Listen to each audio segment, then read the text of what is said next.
What's going on, everybody? This is MDENT313, and I'm back at y'all with another one. Listen, what I want to talk about today is my Detroit Lions got me so furious, you have no earthly idea.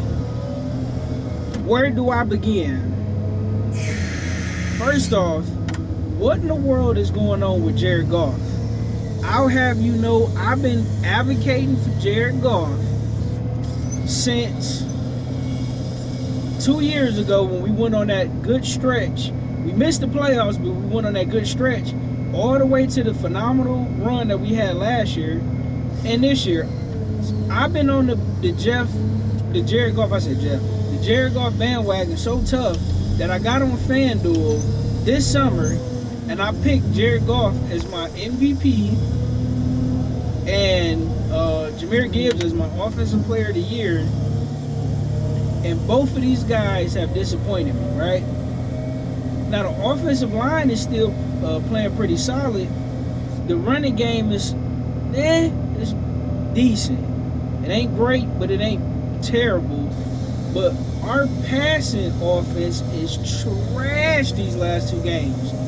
Now, I will be fair and say, listen, the Rams and the Tampa Bay Buccaneers were both playoff teams last year, right? And we almost lost to the Rams last week. The only reason why we pretty much didn't was, one, Puka Nacua went out, and two, we got a very, very, Matthew Stafford pretty much made a blunder in the end zone where we got that touchdown. But he was killing our defense, right? One of the issues when it comes to our offense is Sam Laporta has been completely just missing these last two games. I don't know if he hurt. I don't know if it's the play calling. Amon-Ra St. Brown is usually our best wide receiver. He's usually one of the best route runners in the business. But if you would have told me, and this is a month ago, if you would have told me that Jameson Williams, J-Mo, would be our best wide receiver, I would have told you lost your mind. You absolutely lost your mind. J-Mo has been our most productive wide receiver thus far, our most productive pass catcher thus far. And maybe we should have kept Josh Reynolds, right? Josh Reynolds is a phenomenal number 3 option. And it's almost like, because when we got rid of Josh Reynolds, I hated to see him go, but I'm like, well, I understand it. There's not enough passes to go around. This is going to give Sam Laporta an opportunity to, step up, show up, and show out, and build off that phenomenal rookie season he had. But he has been lackluster at best, right? Let's switch over to our defense, right? Sometimes, some things go together, right?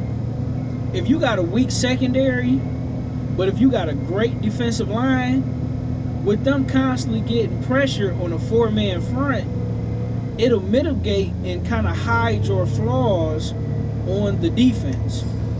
We not getting enough penetration from our defensive line by people not named Aiden Hutchinson to be playing consistent 4-man fronts and only rushing forward linemen. Now, our linebackers have been a decent, consistent staple as far as shutting down the run, but when it comes to controlling the middle of the field, we getting carved up in the middle of the field, as well as we getting chewed up deep down the field. I understand that Terrion Arnold and Eric Raystar Jr., they're rookies, so I don't expect for them to be elite level. I know every once in a while you will get a what's the cornerback, the young cornerback for the New York Jets? Not last year, but the year before last, he was the rookie of the year. And then last year you had Devon Witherspoon for the Seattle Seahawks, who was phenomenal. It's extremely rare that a cornerback come into the NFL and make that level of impact. So I wasn't expecting Terrion Arnold and Eric Rakestraw Jr. to be elite level cornerbacks. I understood that there were going to be growing pains.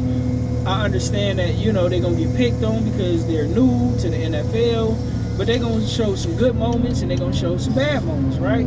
That's to be expected. What I was disappointed with is the way we're playing defense, right? Teams know that we're going to play zone. And when you play in a zone, if you're not getting pass rush from your defensive line and you give an elite, or if you give good quarterbacks to elite level quarterbacks time to throw the ball, they just going to chew you up. In the middle of the field, they're going to pick you apart. Then because we have 2 rookie cornerbacks playing that's inexperienced, when it comes to trying to play man-to-man, if you're not getting pressure from your defensive line, you're going to get carved up. Now, let's do the inverse, right?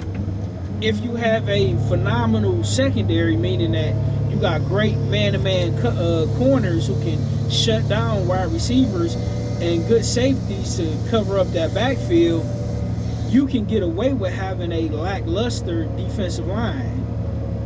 Especially if your linebackers are either good at pass rushing or they're good covermen as far as controlling the middle of the field.